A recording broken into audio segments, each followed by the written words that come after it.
Previously related sad tales of consumers buying cars only to work out later that it had previously been written off, leaving motorists out of pocket with very little recourse. But that's all about to change.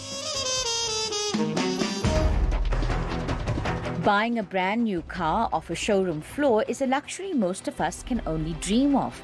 But going second-hand can come with a host of possible pitfalls. Which is why Tumelo Matia from Bloemfontein decided to be extra cautious and tick all the boxes back in 2019. I knew that I wanted my car to be coming from a dealer because it's a business and it's a sort of a safer way to buy a car. He spotted an entry-level 2018 VW Golf for sale with just 19,000 kilometers on the clock at Jambo Motors in the south of Johannesburg. The selling price? 250,000 rands, which was within his budget. The dealer did disclose that the car had been in a minor accident, but to set his mind at ease, the dealership even provided a DECRA technical report. The DECRA report was clean. I think the only issue with the car, because it was a used car, was the cigarette lighter. Tumelo went ahead with the deal. But 10,000 kilometers later, he says he started picking up problems. So I took it to VW and they assessed the car and they said it was wheel bearing. Volkswagen Bloemfontein attended to it the following week at the car's 30,000 kilometer service, as it was still on a motor plan and under warranty.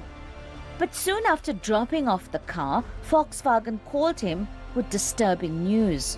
Yes, it's still under our service plan. Yes, it's still under our warranty, but we know this car was involved in a heavy accident.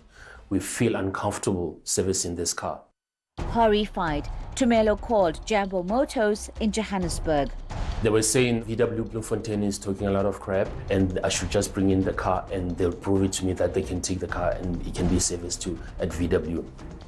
Now, this all transpired during the COVID hard lockdown in 2020, so Tumelo had to wait for regulations to ease before he could make the trek to Johannesburg.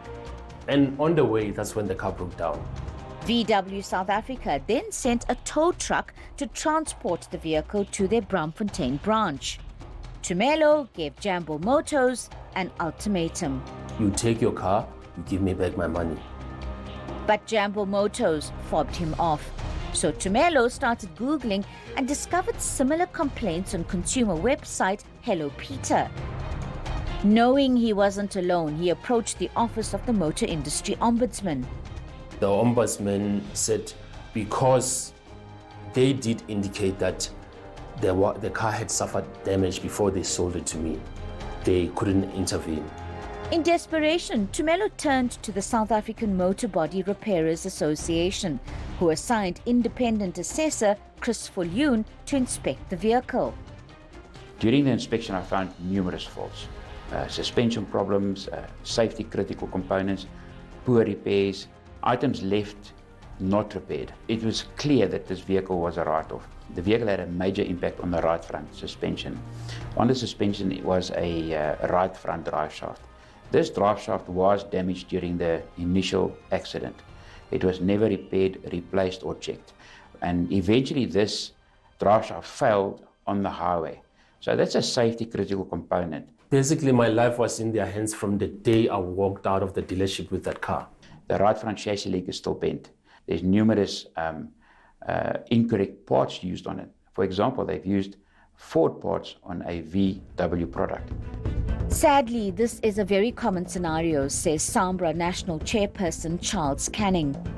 But I challenge anybody to show me a Code 2 vehicle that's been sold on auction that has been repaired 100% correct to the correct repair methodology as prescribed by that particular manufacturer.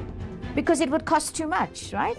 It will cost too much. What's concerning for us, a number of things, is the fact that the DECRA report gave the car a clean bill of health, which obviously puts that process into question. So, Tumelo's lawyers approached Jambo Motors again, and when that failed, Tumelo went legal. That was a 2-year process. Chris was the expert witness. Then, on the 16th of January this year, the court ruled in Tumelo's favor. the judgment was that my money should be returned back to me. But he is yet to receive his settlement from the dealership. Why is this judgment a victory in your eyes? The victory is going to push Saia to seriously consider the inclusion of code in the Vehicle Salvage Database.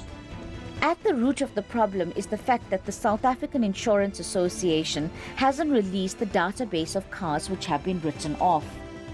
Early last year, they promised the release of the Vehicle Salvage Database by the third quarter of 2022, but they missed that deadline, and late last year, they gave us a new assurance. When will a vehicle database be accessible to ordinary members of the public?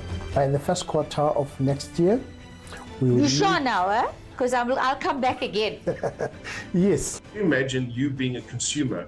You now have the ability to go onto an online portal, and there's a full history of that vehicle there. And it says to you, hang on, Mr. Consumer, this vehicle's been in a big accident. The insurance company deemed it uneconomical to repair. Are you going to buy this car? Of course you're not. It appears money and vested interest